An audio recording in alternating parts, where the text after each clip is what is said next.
So just got back from the weekend's ride. 800 k's covered, mostly dirt, very dusty. Wasn't my ride, so I wasn't the lead rider, so I was pretty much sitting in dust the whole journey.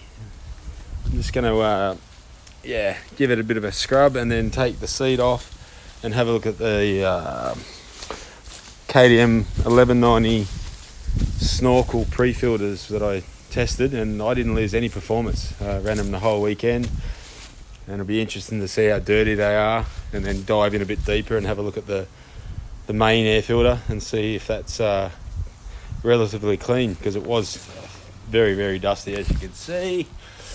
I'll send another picture I've got. Yeah, as I said, it was a great ride. Did 800 k's and very dusty, very technical. This bike's awesome, actually.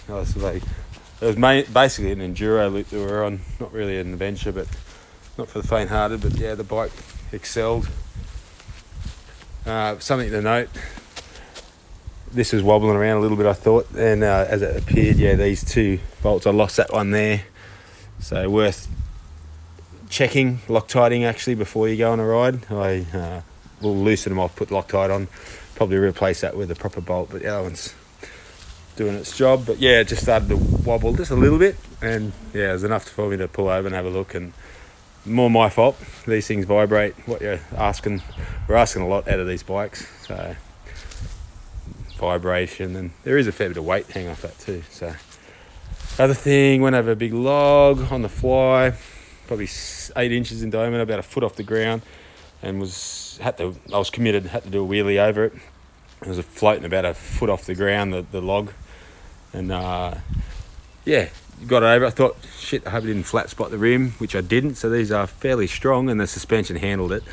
But 10 minutes down the road, I noticed that it actually hit that hard. It kicked the back end around a little bit. So I loosened that off, and it straightened it up again, and yeah, it was travelling true.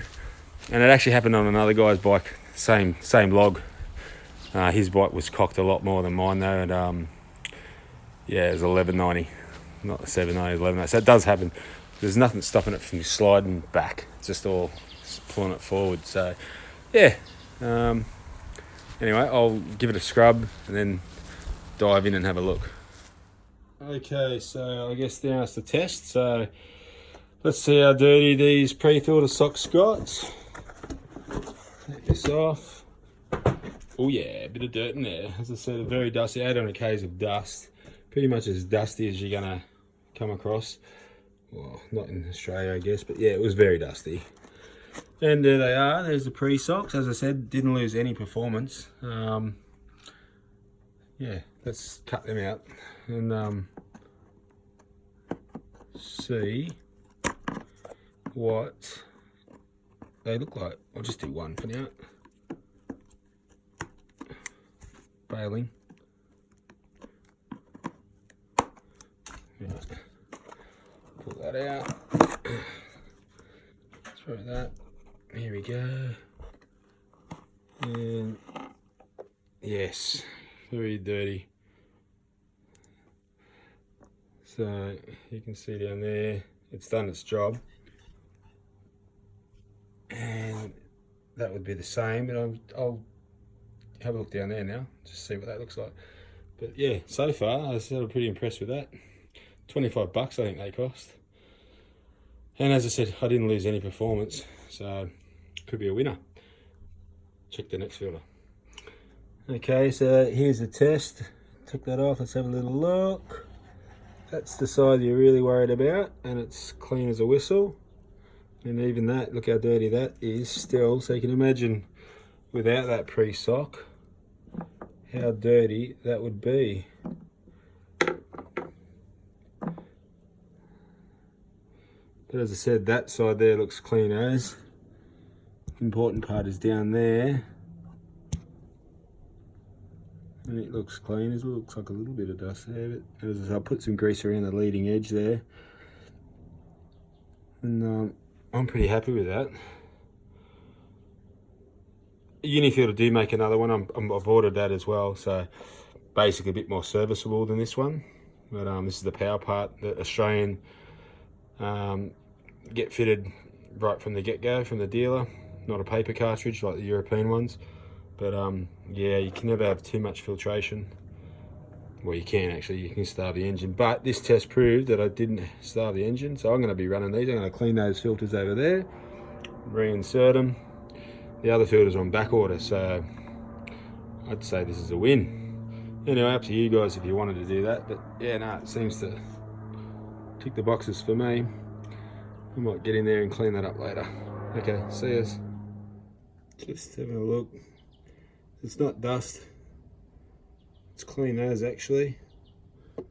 Just on closer inspection, it's just a bit of the moisture, fuel and whatnot. But yeah, no, it's clean as. So yes, it's a win. Don't muck around. They're a bit more of a dirt bike, so you have to clean them more often. So, but very accessible, so that's a good thing. Cool.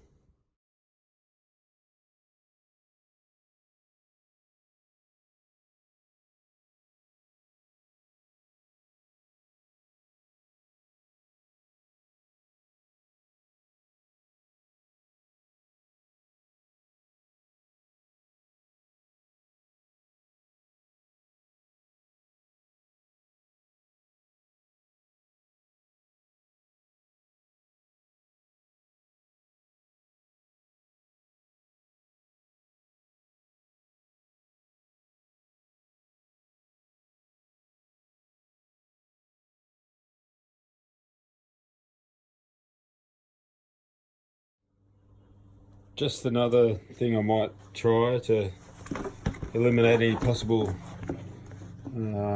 bypass of the air circuit. Yeah, this is just an idea. It's not the actual piece I would be using, but yeah, and to be honest, it gets a lot of dirt in there anyway, so maybe just get a foam that sits over there and it just compresses underneath the seat.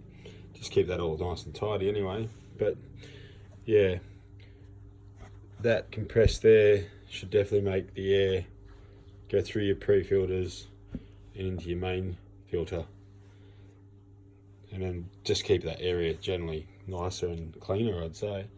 And when you take your seat off, you just peel that off, and you don't have to spend the next 30 minutes keeping that clean every time you go riding. But yeah, I might test it. Just got to buy some foam.